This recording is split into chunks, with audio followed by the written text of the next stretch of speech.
Regular બટેટા વડાથી એક અલગ જ ટેસ્ટ સાથે અને મસાલો કરવાની નવી રીતે આજે આપણે લસણિયા બટેટા વડા બનાવીશું.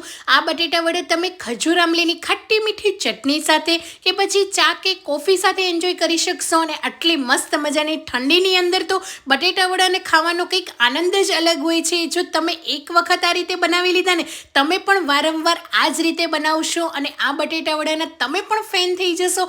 એટલા મસ્ત બનશે. જો ક્યારેય નહીં બનાવ્યા હોય ને તો પહેલી વારમાં પણ પરફેક્ટ બનીને તૈયાર થઈ જશે. તો ચાલો બનાવીએ. તો લસણિયા બટેટા વડા બનાવવા માટે અહીંયા મેં 4 મોટી સાઈઝના બટેટા લીધા છે. એને ધોઈ લઈશું અને કુકરમાં એડ કરી દઈશું.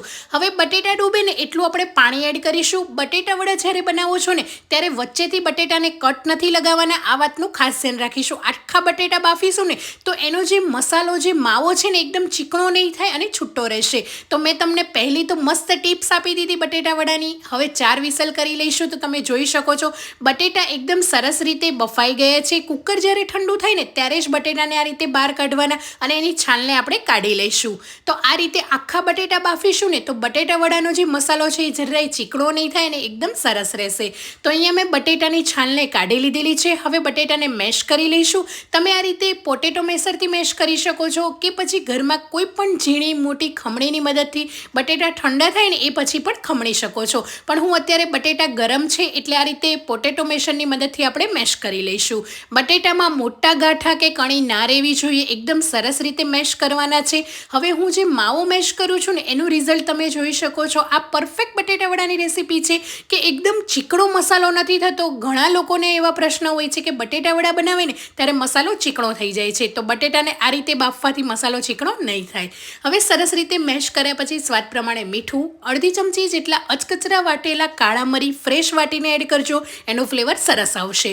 એક નાની ચમચી જેટલી આખી લીલી વરિયાળી એડ કરી લઈશું. અડધી ચમચી જેટલી આપણે આદુની પેસ્ટ અને અહીંયા મેં તીખા 3 લીલા મરચાં લીધા છે. એને પણ આ રીતે એકદમ ઝીણા ઝીણા કટ કરીને એડ કરીશું. તીખાશ તમે જેટલું ખાતા હોય કે જો તમારા ઘરમાં બાળકો ખાવાના હોય તો તમે વધારે ઓછું કરી શકો છો. હવે આપણે 1.5 ચમચી જેટલા કાજુના ટુકડા એડ કરી લઈશું. કાજુના ટુકડા એડ કરવાથી બટેટા વડાનો ટેસ્ટ એકદમ રીચ ફ્લેવર આવશે અને ખાવાની મજા આવશે. હવે આપણે અહીંયા 2 ચમચી જેટલા કિસમિસ લઈશું. અહીંયા મેં આ રીતે સૂકી દ્રાક્ષને વચ્ચેથી કટ કરી લીધેલી છે. 2 ફાડામાં આપણે ટુકડા કરીને એડ કરી લઈશું. હવે 1 મોટી ચમચી જેટલી ખાંડ એડ કરીશું. દળેલી ખાંડ પણ લઈ શકો છો. આ બટેટા વડા છે ને એ થોડા ખાટા મીઠા તીખા હશે ને તો ખાવાની મજા આવશે.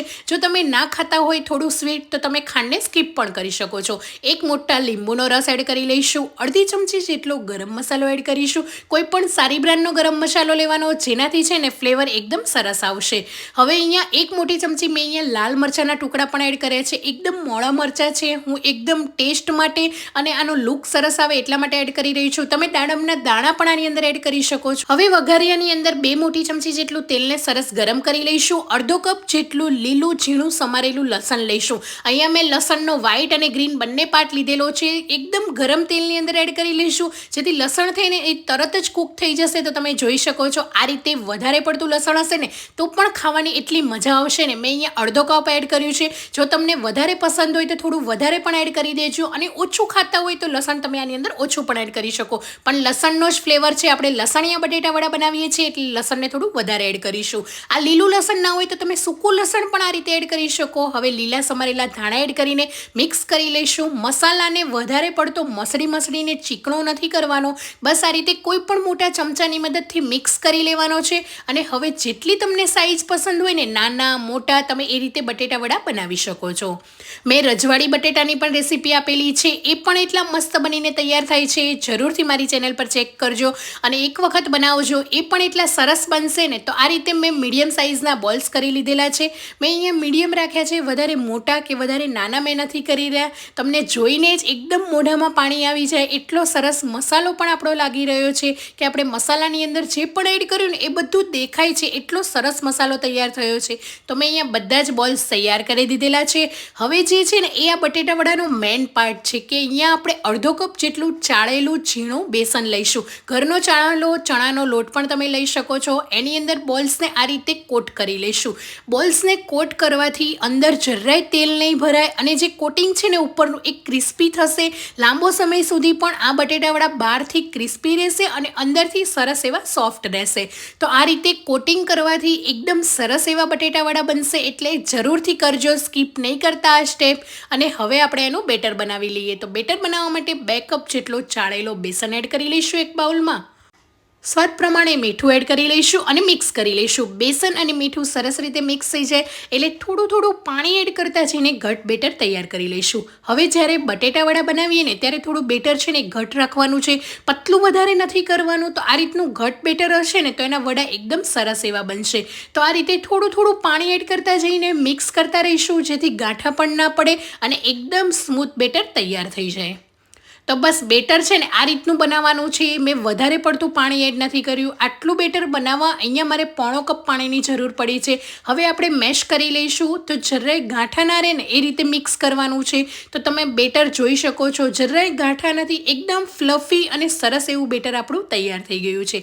જો તમે ચમચીની મદદથી જોશો ને તો આ રીતે રિબનની જેમ પડશે, એટલું મસ્ત બેટર છે. અને હું તમને બતાવું છું, આ રીતે ચમચીને ઊંધી કરશો ને તો પણ સરસ રીતે બેસનથી કોટ થઈ ગઈ છે. આ રીતનું જાડું બેસનનું બેટર રાખવાનું છે. તો આપણું સરસ એવું બેટર તૈયાર છે અને સાઈડમાં રાખીશું. અને 10 મિનિટ રેસ્ટ આપ્યા પછી એની અંદર આપણે પિંચ ઓફ ખાવાનો સોડા એડ કરી લઈશું. ખાવાનો સોડા એડ કરવાથી જે પડ છે ને એ બહારનું એકદમ સરસ એવું બનશે, થોડું ફૂલી જશે અને વડા છે ને એ મોટા બનશે, સાઇઝમાં સોફ્ટ બનશે, ખાવાની મજા આવશે. એટલે વધારે એડ નહીં કરીએ, પિંચ ઓફ સોડા જ એડ કરવાનો છે. હવે ઘણા લોકો શું કરતા હોય છે કે જ્યારે વડા બનાવે ને ત્યારે આની અંદર હળદર એડ કરી દેતા હોય છે. હળદર અને સોડા બંને એડ કરશો ને તમે તો એકદમ લાલ થઈ જશે. એટલે આ વાતનું ખાસ ધ્યાન રાખીશું. હળદર એડ નહીં કરીએ, ખાલી સોડા જ એડ કરીશું. હવે વડાને આ રીતના ડીપ કરી લઈશું અને ગરમ તેલની અંદર તળી લઈશું. તમને હાથથી ફાવે તો હાથથી, નહીંતર આ રીતે ચમચીની મદદથી પણ તમે વડાને તળી શકો છો. ગરમ તેલની અંદર વડાને એડ કરી દઈશું અને બંને સાઈડ ફેરવીને એકદમ સરસ એવો કલર આવે ને ત્યાં સુધી રહેવા દઈશું. તો એકદમ મસ્ત મજાના નવી રીતે એક અલગ જ ટેસ્ટ સાથે આપણા લસણિયા બટેટા વડા તૈયાર થઈ જશે. ઉપરથી હું થોડા તીખા મરચાં પણ તળી રહી છું, કેમ કે વડા છે ને તો મરચાં વગર અધૂરા જ કહેવાય. તો આ રીતે એકલા વડા તમે ખાઈ શકો છો. અને આ વડા છે ને એ તમે એમને પાઉં સાથે પણ એન્જોય કરી શકો. જો તમને એકલા ના ગમતા હોય તો પાઉં સાથે ખાજો તો પણ એટલા મસ્ત લાગશે ને. અંદરથી હું તમને બતાવું છું તો તમે જોઈ શકો છો કેટલા મસ્ત, એકદમ ગરમા ગરમ. અને શિયાળાની ઠંડીમાં તો ખાવાની આની કંઈક મજા જ અલગ છે. જરૂરથી એકવાર ટ્રાય કરજો. અને આ વડાને મેં ખજૂર આમલીની ખટ્ટી મીઠી ચટણી સાથે સર્વ કર્યા છે. તો કેવી લાગી આજની રેસીપી કમેન્ટ કરવાનું ભૂલતા નહીં. Thank you for watching. જય શ્રી કૃષ્ણ.